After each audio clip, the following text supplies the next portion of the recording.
I've also collected a few domain names for legitimate use and for speculation. And I've gotten offers on a few of them, but probably the most interesting was on a domain that I own, which is carsforstars.com. A number of years ago, I got an email out of the blue and said, hey, would you sell carsforstars.com? And if so, for how much? I said, well, it's not really for sale, which was partially true, but also when you're trying to be a shrewd negotiator, then nothing is for sale. I don't know, make me an offer, I'll think about it. He goes, no, just tell me what you would take for it. Like, we're not playing that game. It's not for sale. You approached me, so it's your move. So he says, well, I'll give you $500. I'm like, nope.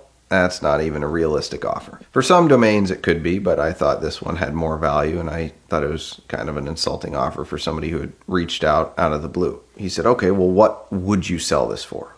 Now, he was not being a very shrewd negotiator. He was playing his cards at how badly he wanted it. So I said, okay, well, I'm going to actually look up and see who this guy is and why he wants it so badly. Now, initially I thought, man, if this guy offers me like $5,000, I'll take it. Like, who cares? I'm not using it anymore. That's a good offer. But then I started looking him up, and I found out that he was a young entrepreneur in the UK, and he owned carsforstars.co.uk and carsforstars.net. And his business was online booking for limo service. He had taken over the market with such authority that basically anyone who booked a hired car in the UK went through his service because he had bought up all of his competition. He had bought up hundreds, if not thousands, of domain names, and he'd actually been buying up limo companies as well. So not only did he own the bricks and mortar of a lot of these companies, the ones he didn't own, he was getting a cut off of the booking. And there was a recent article about how he had paid multiple six figures for this big group of domain names. He was very smart with SEO, or his team was at least, and they would create hundreds of websites with the right text and the right links, and create this big web of links. So there was tons and tons of websites to book limos through, but they were all his websites. And he was awarded some Entrepreneur of the Year thing, something or other. But it was very clear that he was spending big bucks to acquire all the domains possible. And while .com is seen as the domain to have in the US, it's not necessarily seen that way in the rest of the world because, every country has their own extension and all that. But, he had .net, he had .co. I knew he wanted .com because you're not anything if you don't have .com. So I'm like, all right, this guy really wants it. I'm just going to throw back an equally ridiculous offer to his $500 initial offer. So I countered at $325K, which, it's not worth that, but I knew that. I'm just like, okay, well, you got to start somewhere. So he got all pissed off and was like, that's a crazy offer. It's not worth that. You're dreaming. And I'm like, yeah, you're right. But so is $500.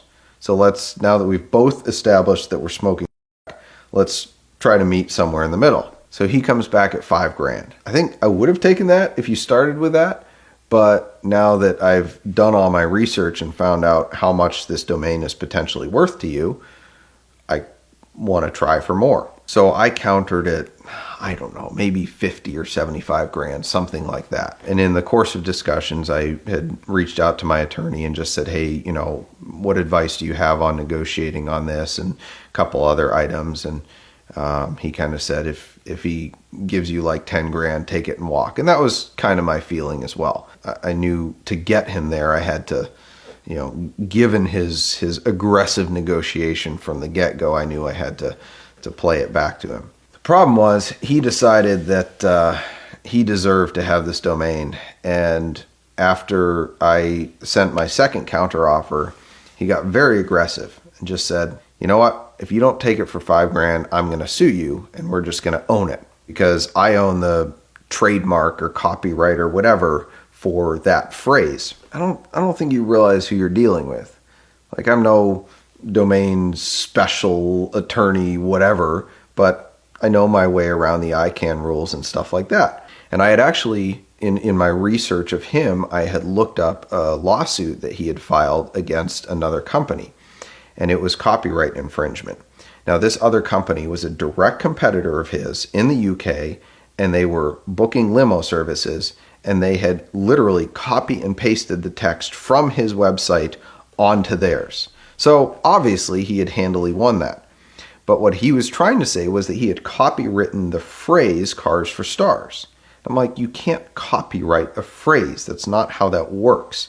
So he was trying to tell me that he was going to sue me for the domain and pointed me to this similar suit that he had done against this other company. I'm like, well, it's too bad for you. I've already done my research. That was an obvious copyright infringement, and this has nothing to do with copyright. This would be a trademark issue, if anything. And even with a trademark, it doesn't cross country lines and it doesn't cross industry lines. You're in the limo business, I'm in the car sales business, and we're in two different countries. So you can have your trademark over there.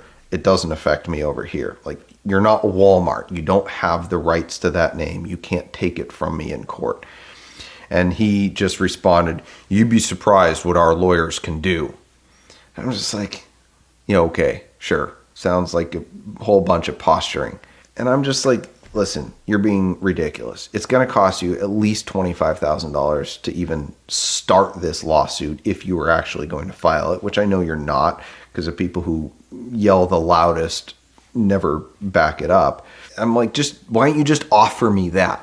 He goes, no, we're going to take it from you. I'm like, okay, cool. Well, discussions are over. I'm not dealing with you. Like, I don't even want to sell you the domain name anymore. Like, if you had just been nice and offered me $5,000 up front, it would have been done. But you had to play the I've got bigger than you card. I emailed him back maybe a few weeks later and just said, hey, listen, let's start this conversation over. Make me a reasonable counteroffer. But if the word attorney, lawyer, anything like that comes up, discussions are completely over. And he couldn't help himself. He immediately went back to, oh, well, look at this other guy. We had offered $5,000 and he didn't take it. And we just took it from him in court and it only cost us $3,000. So ha ha ha, don't be like that guy. And I'm like, no, you didn't. No, you didn't. But whatever. He couldn't help himself.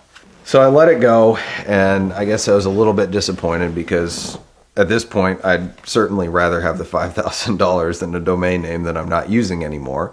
But it is what it is. And he actually reached out to me, I think just like last year. He sent me another email and said, hey, I don't know if you remember me, but a while ago I had expressed interest, or my team had expressed interest in this domain name.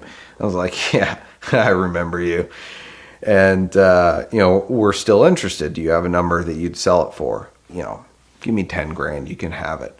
Trying not to go down the same road that we went before and just be reasonable. And, he's like, nah, it's not worth that. The most we could possibly pay is $2,500. And I'm like, okay, well, that doesn't interest me. Rarely do I sell something for less than I've previously been offered by the same person. So I still own carsforstars.com. While I'd like to say that my pride doesn't have a price, it absolutely does. And my price at the moment for anybody but the original guy who made me the offer is $4,000.